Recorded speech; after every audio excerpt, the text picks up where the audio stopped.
Menteri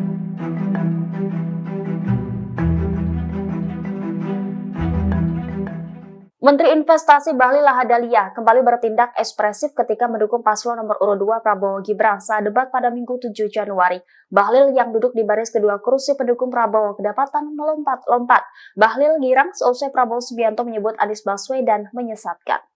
Awalnya Prabowo Subianto diberi pertanyaan oleh Capres nomor urut 1 Anies Baswedan soal etika dan hubungannya dengan isu pertahanan. Setelah menjawab, Anies justru menyemprot balik Ketua Umum Gerindra itu dengan rekam jejak pelanggaran etik dalam pencalonan Gibran sebagai cawapresnya. Kemudian Prabowo menyerang balik Anies dengan menyebut tidak berhak berbicara soal etika. Prabowo mengatakan data yang disampaikan Anies itu keliru, ia bahkan siap buka-bukaan data dengan Anies. Prabowo kemudian mengatakan keberatan bila Anies Baswedan bicara mengenai etik. Ia menyebut Anies tidak pantas bicara tentang etika. Prabowo lantas menyebut Anies Baswedan menyesatkan, pasalnya Anies tidak memberikan contoh yang baik.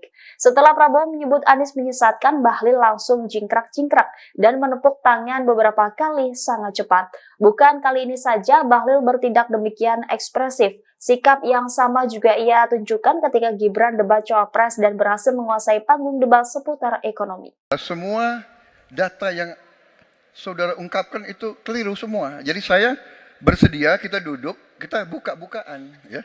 Mau bicara food estate, mau bicara apa, PT Teknologi Militer Indonesia, kita buka, iya kan?